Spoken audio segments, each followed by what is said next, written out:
Hello and welcome to the NDD Raid School session on Sindragosa's Ice Tomb during Phase 2.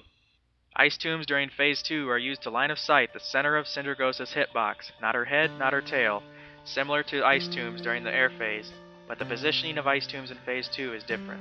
For Phase 2, a single raid member will be targeted with an Ice Tomb. This is on a timer and will happen throughout the entire Phase 2.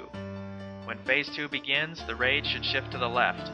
The first person targeted with an Ice Tomb should place it on the right or towards Sindragosa's head, but not far enough in front of Sindragosa to be hit by Frost Breath or Cleave.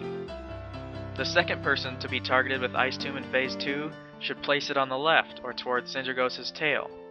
Only go as far as is needed, however, because the tanks need to run behind these Frost Tombs, and too long of a run can mean a tank dying. These Ice Tombs have the same 10-yard radius of freezing, so no one should be in the designated spots when a person is freezing. The raid uses these Ice Tombs to deal with Sindragosa's Mystic Buffet, so please watch the NDD Raid School video on Sindragosa's Mystic Buffet as well. DPS, your role in Ice Tombs in Phase 2 is to kill them as quick as possible while still letting people clear their stacks of Mystic Buffet. You can only determine this based on your raid.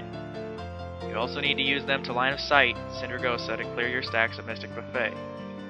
Healers, your role in Ice Tombs is to use them to line of sight Sindragosa to clear your stacks of Mystic Buffet. You also need to make sure people targeted with Frost Beacon are healed to full before they freeze, as the freezing causes a moderate amount of damage.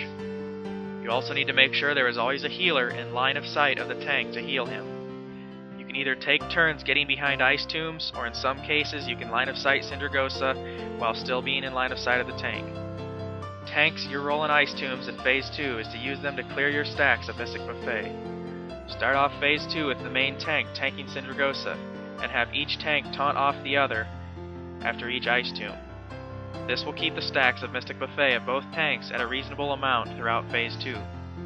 One thing for everyone to remember is that blistering cold continues to happen during Phase 2. The difference is that if you are out of line of sight behind a Frost Tomb, you will not get pulled into Sindragosa with Icy Grip. However, if you are in range, you will still be hit by blistering cold. If blistering cold happens while you are behind an Ice Tomb, run in a direct line away from Sindragosa, keeping the Ice Tomb between you and Sindragosa, to get out of the blistering cold and still clear your stacks of Mystic Buffet. This video is created by Kuro of NDD Raid School. If you found this video to be helpful, tell others about it and watch more NDD Raid School videos on YouTube or at the NDD Guild website as shown.